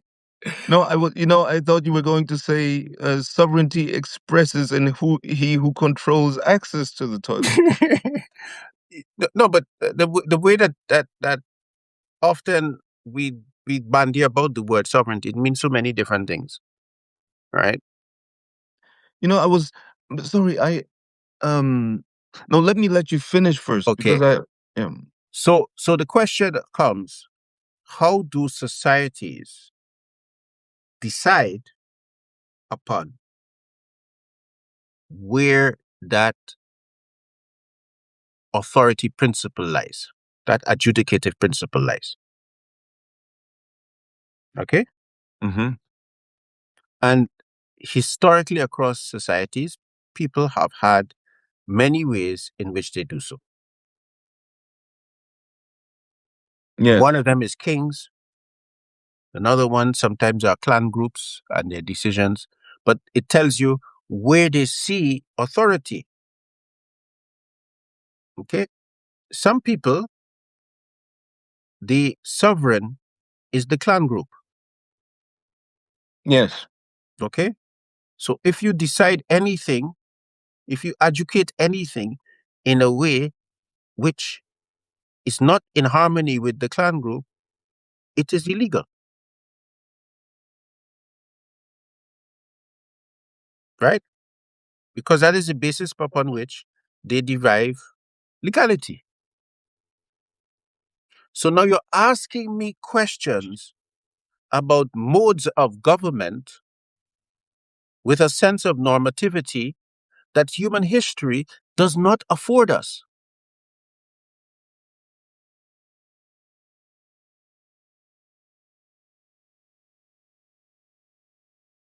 Regardless of whether I agree with a form of government,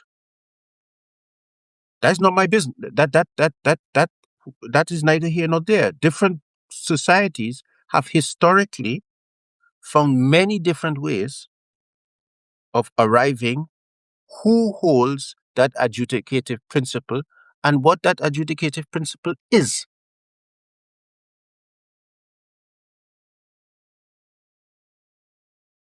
Okay? What has happened is that in the European imperial phase and colonial phase, they imposed what that normativity should be. But if you look at what they did and you judge it by what they said it should do, they are very different things. Yes, there's a term in state governance law. Again, my German background in this subject hands me a vocabulary for that. Is Verfassungswirklichkeit.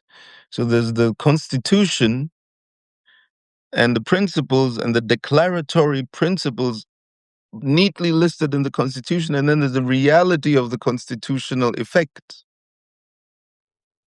Yeah. So my position is always to focus on practice, Mm.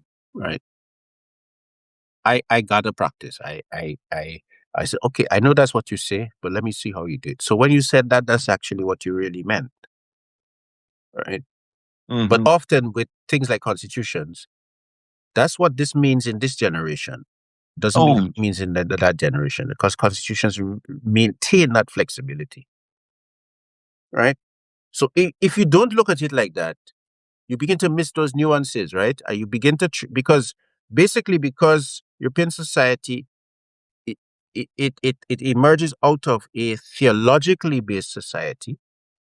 Okay, Mm-hmm. it it replaced revealed law with constitutionally mediated laws. Okay, and it treats them Mm-hmm. as sacred. It treated one as sacred, it treats the other as sacred. Okay, Yeah. I am not making any judgments on that. I'm just looking at what happened. Yes. Okay, so when we talk about the people being a place of power, yes, in all political systems, even authoritarian ones, the people are the place of power.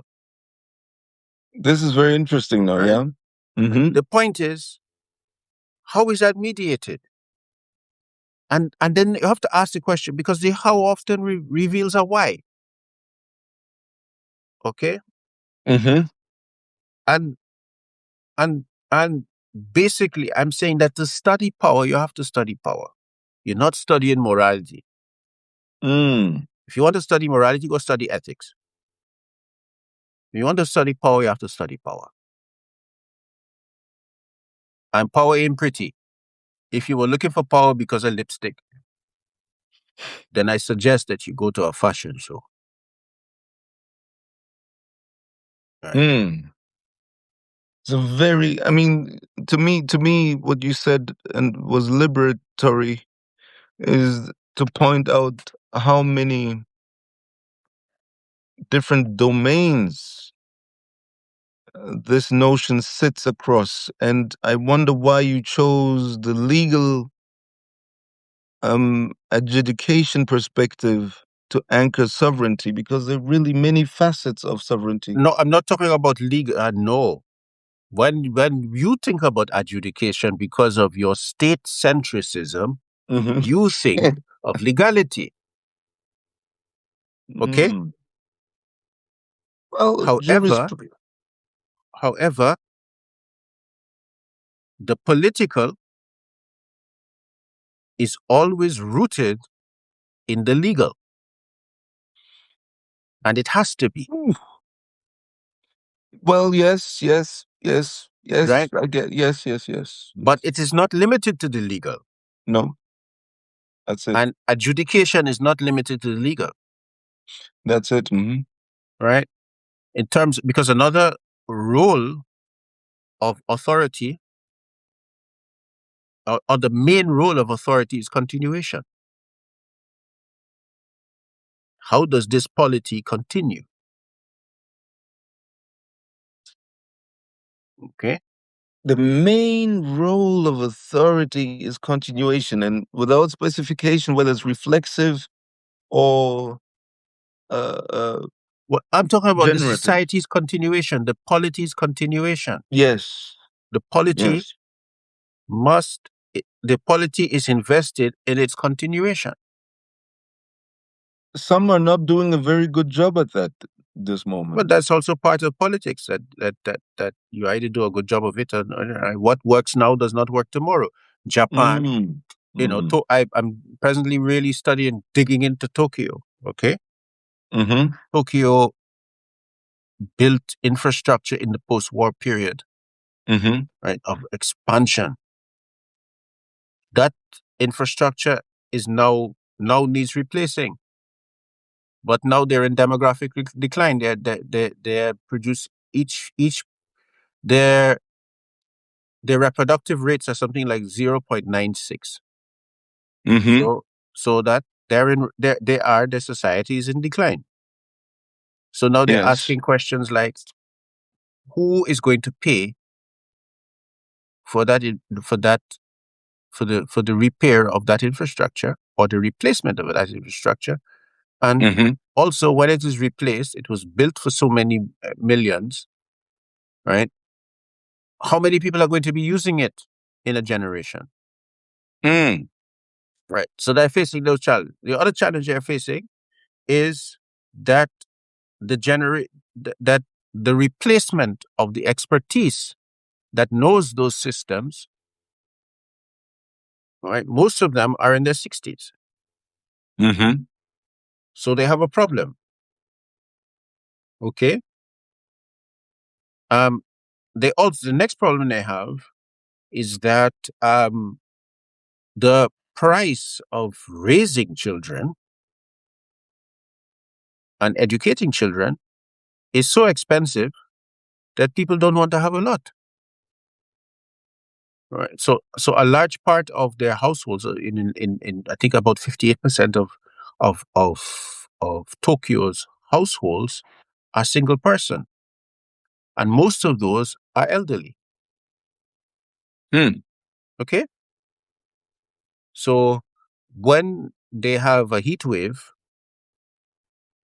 um, because often that is the demographic that ends up in hospitals with Affected. heat stroke.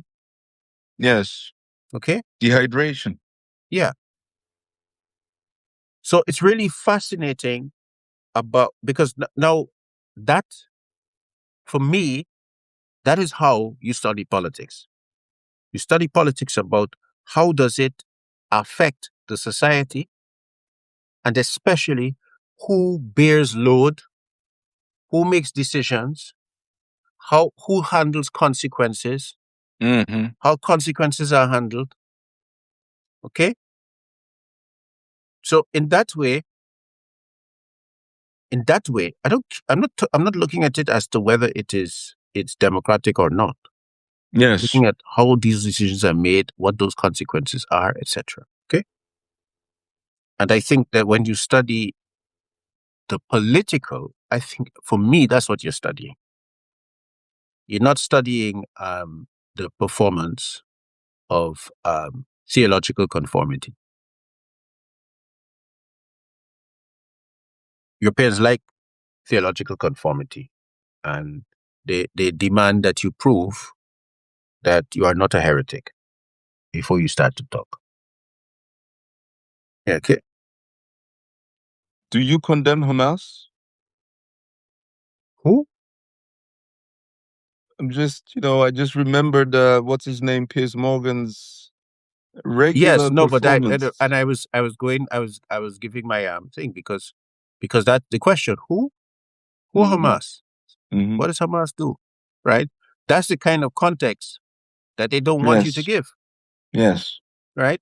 And that is precisely where political conversation or political inquiry has to go. Yes. Okay. Mhm. All right. We're nearly at 12 o'clock. So Did I answer the question? Because Yusuf had some questions. let me see if I can access it and read it. Sometimes it freezes for me. It Is says, decentral? I can see this one. Is it excellent? Is decentralization of power not administered through democracy? While in the global north, behind the democracy, they have a consolidation of power through a small unified elite. Everyone else must vie with one another in a democracy, never really progressing anywhere. Um, I think that I think I tried to shift the center of gravity of the discussion so that that is answered, but not directly. I think I have answered that, but not directly. Would you agree? yes, I would. I would. And it gave us a very broad, and I like this very much. I'll watch this and I'll try to see, because it became a very different conversation. I noticed already when we were preparing from what I was, prepared to bring in. And I like this adjudication point because I haven't anchored. It's I don't know how to put it, but it's an anchoring point It's an anchoring point in it's a very pragmatic anchoring point because you always have issues to be adjudicated in any complex society No, at any level. complex or not. Things have to be taken care of and handled. Yeah. Disputes arise all the time, and it's just that the nature of politics then is stripped bare from the, what did you call it, theological acceptance of what is expected to be political, which is Yeah. division of power and checks and balances and the regular uh, sort of delegation of authority to. And you see, the thing is, I also, when I was preparing, I said, wow, I noticed this when I was a student. I noticed that at some point, and remember, this is Germany, so, and I don't know whether it's like this in other countries, but in Germany, you could criticize everything. Mm-hmm. You could question everything. You could analyze anything. But the moment you started analyzing, I mean, apart from the big one, you weren't allowed to wantonly wade into, which is the whole 33 to 39 thing. You just you have to have some kind of um, legitimacy to touch that. You have to have some qualification as a historian with a stamp or something to even touch that. But apart from that particular trauma that they have, the other one was you're not allowed. No, I can't say that. That's not being fair. But democracy was presented in ways that made it end up feeling like it's a holy, sacred unicity of a grail. It is the end all be all. It is the telos of political evolution and political it, democracy. And of course, that also stems from the trauma that they had. Mm-hmm. So there's one path, one target, one modus operandi for political expression and organization and coordination, and that is that and no other. So when you anchor it in adjudication, I notice how difficult it is for me when I was preparing to think sovereignty outside of democracy because of how I was programmed here in Germany. And as I was trying, I realized, okay, let me leave that and let me go to sovereignty over body, sovereignty and autonomy. And as you said, it's what are terms like this called? A term that could that is so flexible. It's sovereignty is authority, sovereignty is autonomy, sovereignty is control, sovereignty is governance, sovereignty is, and so I then found refuge in a construct of sovereignty as autonomy over my body, which is then the Yeah. in the tension between population and governance. Yeah. For example, in habeas corpus, there is an expression of sovereignty. So democracy tells you there's sovereignty over the government, so the people are the sovereign, but they have representative functions out of pragmatic reasons. Modern societies, you cannot have governance without representation, or you have chaos. You cannot have governance without subsidiarity, or you have chaos. Okay. Uh, Yeah. I mean, those are the narratives, right? Those are the constructs that you then are chained to epistemologically. You're chained to that stuff. So when you took it away from there and you anchored it in adjudication, you're forcing me to think in ways that are, I think, quite exhausting for my. Well, that is what, because politically we must think, and our education, a political education, does not, a standard political education does not allow you to think politically. Oh,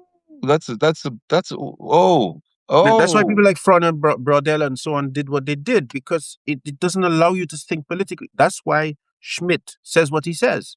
I right? was just about to say Yeah, your Schmidt is showing in this conversation yeah, very and strongly. so and also here's a man who is German, right? Mm-hmm. He's a lawyer caught in a 1888. system, right? Now he either leaves or he's there, right? This applies to every single person of conscience since October 7th in the territory of Germany. Okay. You just took me there, right? Because if you're talking about that, you look at how many officials have sat over a genocide. That you want to understand all your criticism of people like Schmidt, right? That answer you right there. So if you have any honor, shut your mouth. Shut up, right? You have no stand. You have no leg to stand on. All I want to me, I'm going to study those things in the hope that I never fall victim to that. Okay. So do you see? Mm-hmm. We have to rethink the political. We are not Mm-hmm. thinking politically. Please say a few more words about that. Specify a bit more. Expand that a little more. This But sentence. if we can't even understand what sovereignty is, truly understand what sovereignty is, Power. I forgot right? that one. Mhm. Well, it's sovereignty. What is power? Because when people say, what is power? What actually is power? Power is the ability to enforce outcomes. So then you have to ask, then how are outcomes enforced? And does does the constant enforcement of outcomes degrade power? Because if that is so, then the definition of power is not sufficient.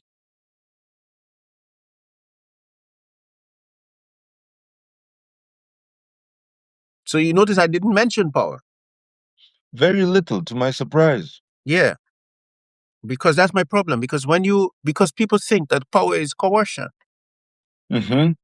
and when I look at it, if you overuse coercion, it degrades power.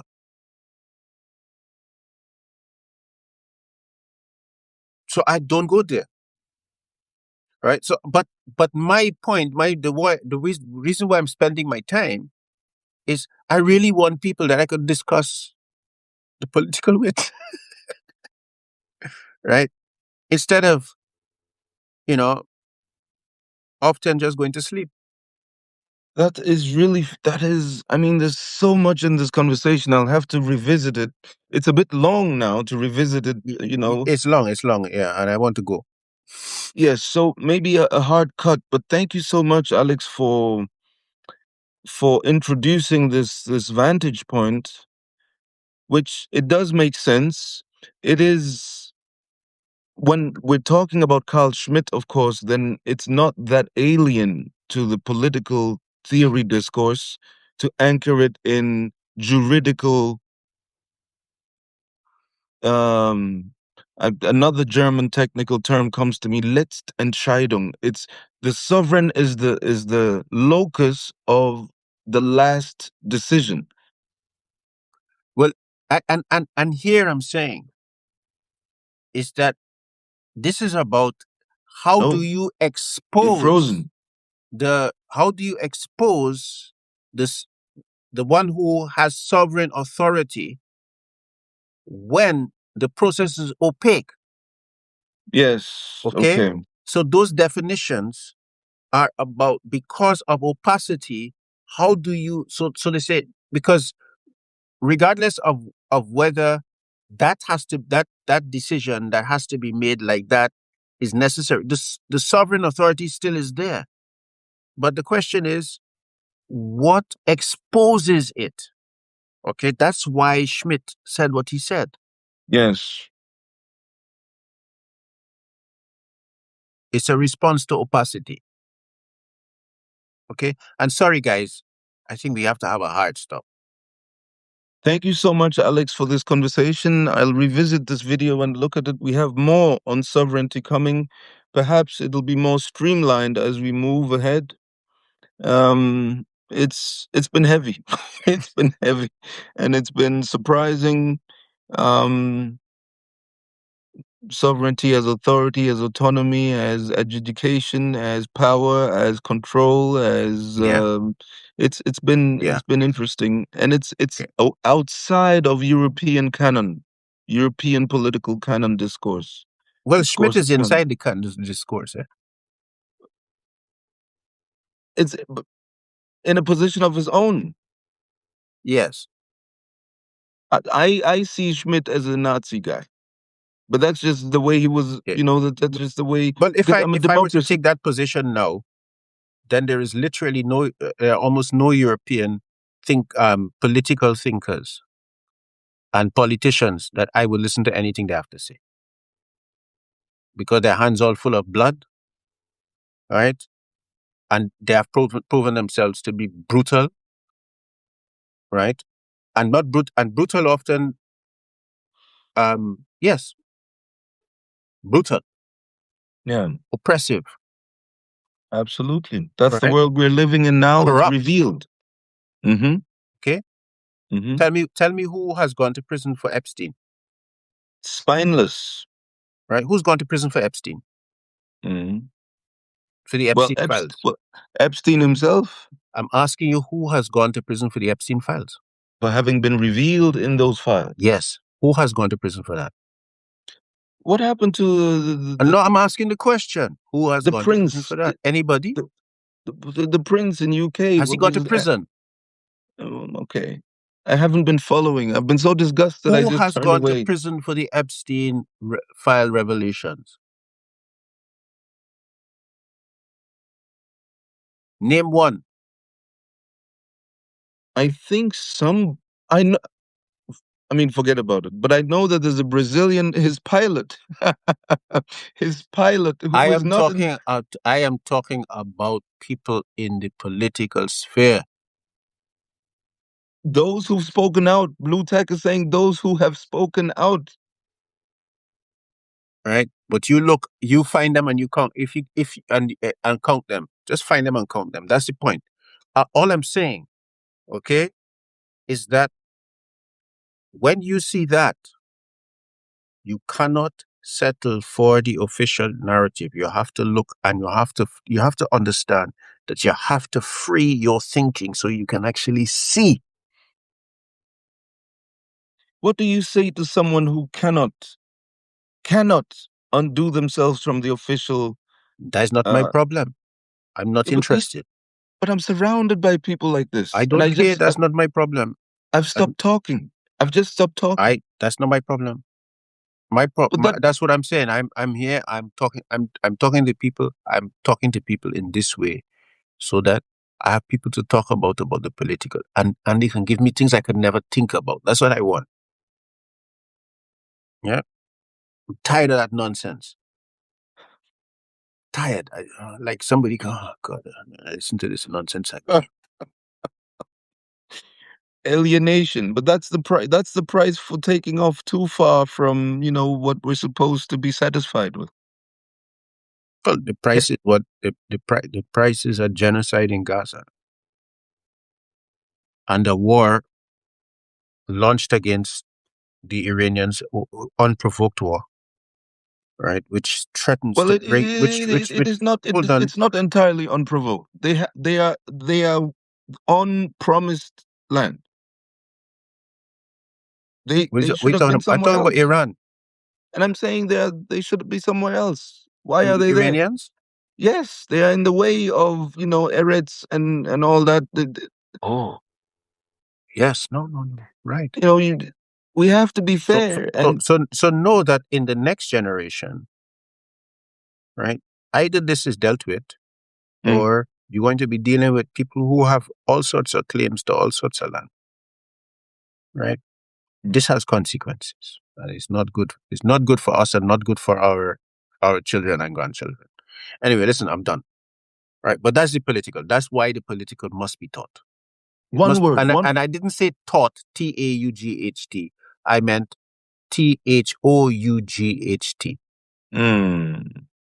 Just one word, perhaps, on the kabuki of Trump appearing to criticize Netanyahu.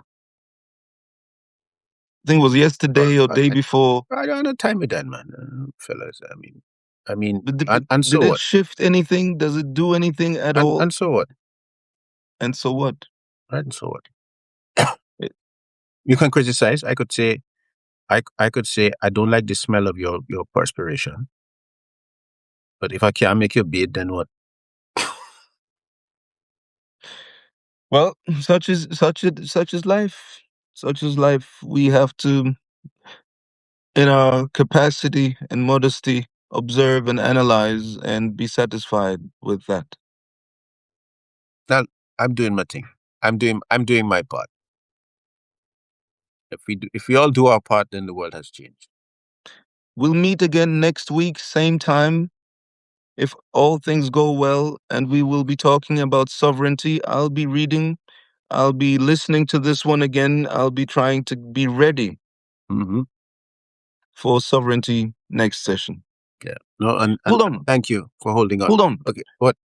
I know that you have a target. You have a target. One of the targets that you're aiming for is instruments of sovereignty. Is that correct? Not necessarily next week, but the target that you have at some point. I don't have a target. No. You don't have a I target. don't. I have an exploration. Okay. All right. Okay. Exploration. So we All right. remain in the exploration of sovereignty. Dystopia Unmasked. See you next week. Thank you very much for making Okay. time, Alex. Salam Thank you, everybody, for making and the time. greetings and thank you for staying. And sorry it was so long. No, but But thank you. You know yeah yeah, and thank you for staying because a lot of this conversation and so on would not have unfolded if we did not have a regular audience. Yeah. You see, thank you indeed. yeah, Thank you.